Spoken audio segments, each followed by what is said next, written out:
다 같이 사도신경으로 우리의 신앙을 함께 고백하시겠습니다. 나는 전능하신 아버지 하나님, 천지의 창조주를 믿습니다. 나는 그의 유일하신 아들, 우리 주 예수 그리스도를 믿습니다.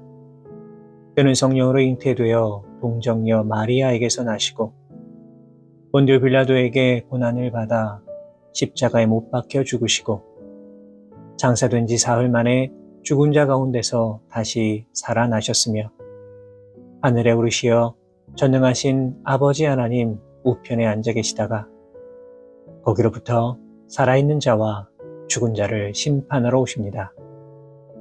나는 성령을 믿으며 거룩한 공교회와 성도의 교제와 죄를 용서받는 것과 몸의 부활과 영생을 믿습니다. 아멘. 다 같이 찬송가 504장 주님의 명령 전할 사자여 함께 찬송하시겠습니다.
오늘 우리에게 주시는 하나님의 말씀은 신약성경 누가복음 19장 15절에서 19절까지의 말씀입니다. 누가복음 19장 15절에서 19절까지의 말씀을 제가 받들어 봉독하겠습니다. 귀인이 왕위를 받아가지고 돌아와서 은화를 준 종들이 각각 어떻게 장사하였는지를 알고자 하여 그들을 부르니 그 첫째가 나와 이르되 주인이여 당신의 한 문화로 10문화를 남겼나이다. 주인이 이르되 잘하였다 착한 종이여 내가 지극히 작은 것에 충성하였으니 10고을 권세를 차지하라 하고 그 둘째가 와서 이르되 주인이여 당신의 한 문화로 5문화를 만들었나이다. 주인이 그에게도 이르되 너도 5고을을 차지하라 하고 아멘. 오늘 이 본문의 말씀은 예수님에 대한 헛된 기대를 하고 있는 사람들을 위하여 들려주신 이 비유의 말씀입니다. 그렇다면 당시 사람들은 예수님에 대하여서 어떤 생각을 하고 있었을까요? 오늘 보면 11절을 한번 읽어보시면 그들은 하나님의 나라가 당장에 나타날 줄로 생각하였다 기록하고 있습니다.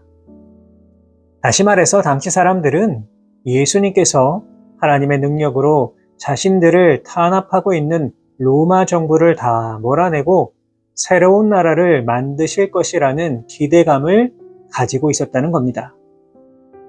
그도 그럴 것이 예수님께서 공생의 기간 동안 보여주신 모습이 어떠했습니까? 가난한 사람, 억눌린 사람을 찾아가서 위로해 주시고 그들에게 용기를 주셨습니다. 부자나 권세를 가진 사람들 앞에서도 당당하게 말씀하셨고 하나님 나라가 무엇인지 알려주셨습니다. 수많은 이적과 기적을 보여주신 예수님께서는 왕이 되실 자격이 충분했고 지금 당장 이스라엘의 왕이 되더라도 손색이 없는 인물이었습니다. 특별히 예수님의 제자들의 기대감은 대단했습니다. 예수님과 함께 3년 동안 고생한 제자들은 예수님께서 왕이 되시면 당연히 자신들이 높은 자리 하나쯤은 차지할 것이라고 생각을 했습니다. 그런데 예수님은 사람들의 이러한 생각을 아시고 10문화의 비유를 해 주셨습니다. 이 비유의 말씀에는 두 가지 이야기가 담겨 있습니다. 하나는 어떤 높은 사람이 왕위를 받아 가지고 오기 위하여 먼 나라로 떠날 때에 그 백성들 가운데 이 사람을 미워하는 사람들이 있어서 이 사람이 왕이 됨을 원하지 않는다고 말한 사람이 있었다는 것이고 또 다른 하나는 왕위를 받기 위해 떠나기 전에 자신의 종 10명을 불러서 각각 한 문화를 주고 장사하라 말한 뒤에 다시 돌아와서 그 실적에 따라 이에 상응하는 대우를 해 주었다는 내용입니다. 우리는 이러한 비유의 배경을 잘 이해할 수 없기 때문에 예수님의 이 비유의 말씀을 그저 문자적으로 이해할 수밖에 없지만 아마도 당시 사람들은 예수님께서 말씀하신 비유의 말씀을 아마도 단번에 알아차렸을 것입니다. 왜냐하면 오늘 본문의 말씀은 역사적인 배경을 바탕으로 하고 있기 때문입니다. 간략하게 살펴보면 이러합니다. 당시 이스라엘은 로마의 지배를 받고 있었습니다. 그렇기 때문에 왕도 당연히 로마 제국의 황제가 임명해야만 했습니다. 다시 말해서 로마 황제가 자기 마음대로 왕을 세우거나 폐위시킬 수 있었던 것입니다. 예수님 당시에 왕이었던 헤롯이 죽고 이제 그의 아들 아켈레오가 왕이 되고자 했습니다. 당연히 아켈라오도 로마 황제의 승인을 얻어야만 왕이 될 수 있었습니다. 그래서 그는 수행원들을 데리고 배를 타고 로마로 떠나게 됩니다.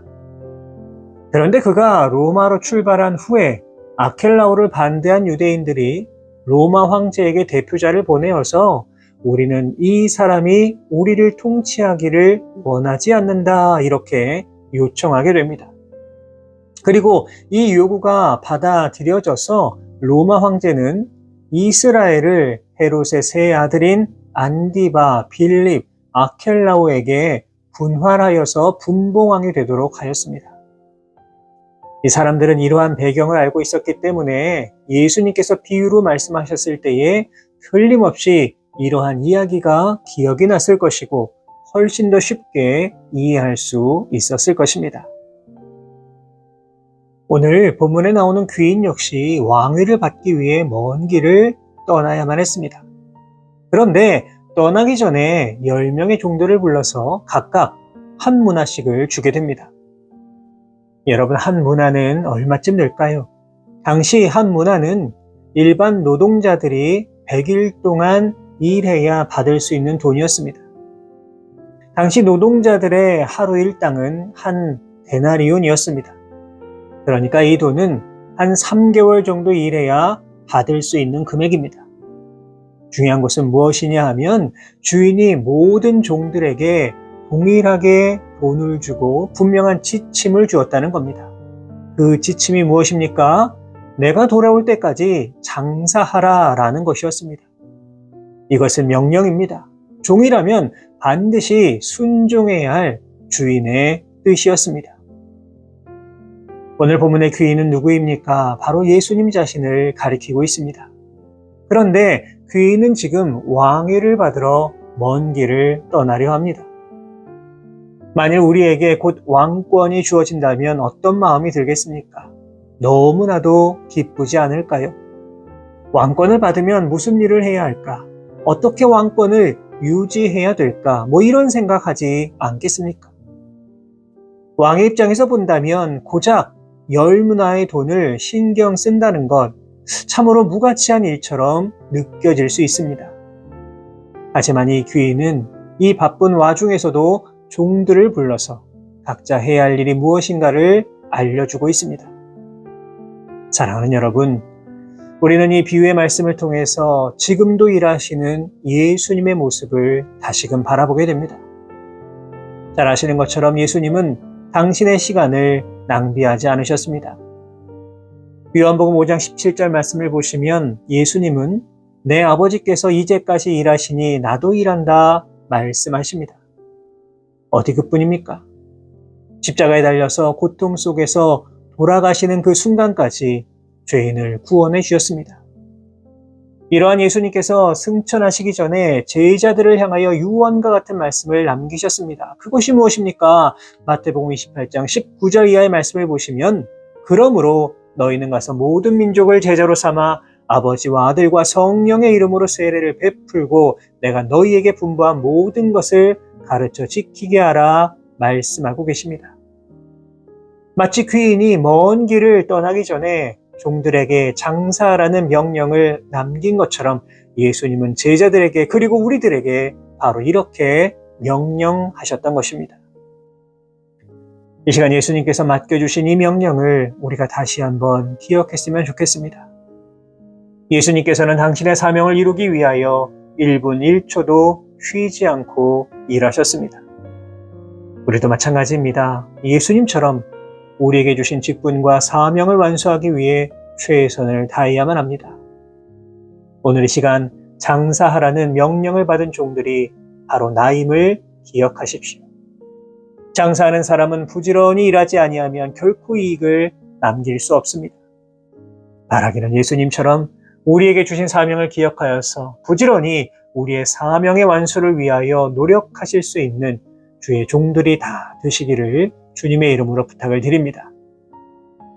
이제 귀인은 왕위를 받고 다시 돌아왔습니다. 그리고 종들을 불러서 각각 어떻게 장사하였는지 그 결과를 묻고 있습니다. 무엇을 알 수 있습니까? 예수님께서 이 땅에 다시 오신 후에는 반드시 우리의 사명을 확인하시고 결산할 때가 있다는 것입니다. 무엇보다 본문을 보시면 주인은 종들이 남긴 이익에 따라 각각 다르게 상급을 주고 있습니다. 10문화를 남긴 종들에게는 10고을 다스리는 권세를 주었고 5문화를 남긴 종에게는 5고을을 다스리는 상급을 주었습니다. 다시 말해서 주인은 그들이 충성하여 남긴 분량대로 상급을 주었다는 겁니다. 우리가 받을 천국의 상급도 분명 이와 같습니다. 사도 바울은 고린도전서 3장 8절 말씀을 통해 각각 자기가 일한 대로 자기의 상을 받으리라 말하였고 예수님께서도 마태복음 16장 17절 말씀을 통해 인자가 아버지의 영광으로 그 천사들과 함께 오리니 그때에 각 사람이 행한 대로 갚으리라 말씀해 주셨습니다. 우리가 예수님 믿고 구원을 받아서 영생을 선물로 받았다는 것 분명한 사실입니다. 이것은 우리가 다 똑같이 받은 은혜입니다. 그러나 우리를 향한 주님의 상급은 분명 다를 것입니다. 우리에게 주신 그 한 문화를 가지고 얼마를 남길 수 있느냐 하는 것, 이것은 분명 우리의 몫입니다. 문제는 무엇입니까? 한 문화를 가지고 아무것도 남기지 못한 종입니다. 그는 주인에게 받은 한 문화를 그대로 수건으로 싸두고 주인이 돌아오자 그대로 한 문화만 보여주었습니다. 그러면서 무엇이라고 합니까? 당신이 엄한 사람인 것을 무서워하였기 때문이다 변명을 하고 있습니다. 그러자 그에게 내린 벌이 무엇입니까? 가지고 있던 한 문화도 다 빼앗기게 되었습니다. 여러분, 그렇다면 이 종은 왜 장사하지 않았던 것일까요? 여러 이유가 있겠지만 가장 중요한 것은 주님 마음을 이해하지 못했기 때문입니다. 이 종은 주인이 엄한 사람이기에 장사를 하라고 했지만 그게 주인의 진짜 마음이 아닐 거라 생각을 합니다. 그렇기 때문에 그 한 문화도 잃어버리지 않기 위해 수건으로 꽁꽁 싸서 보관하고 있다가 너무나 자랑스럽게 그 한 문화를 가지고 나온 것입니다. 다시 말해서 이 종은 자기 마음대로 주인의 말을 해석하고 이해했기 때문에 자신이 가지고 있는 것까지 다 빼앗기고 말았던 것입니다. 사랑하는 여러분, 주님께서는 우리 모두에게 한 문화를 주셨습니다. 그리고 이것을 가지고 장사하라 명령하십니다. 그렇다면 우리의 모습은 과연 어떠합니까? 우리에게 주신 사명을 기억하여서 열심을 다해 최선을 다해 노력하고 있습니까? 아니면 주님 말씀을 오해하여서 그냥 수건으로 꽁꽁 싸두고 있는 것 아니십니까? 바라기는 이 시간 우리에게 주신 한 문화를 기억하시고 그것을 가지고 열심히 노력하여서 10문화, 5문화를 남긴 종들처럼 주님께서 이 땅에 오실 때에 잘하였다, 착한 종이여 칭찬 들으며 나아가실 수 있는 우리 모든 성도 여러분 되시기를 주님의 이름으로 축원합니다. 기도하겠습니다.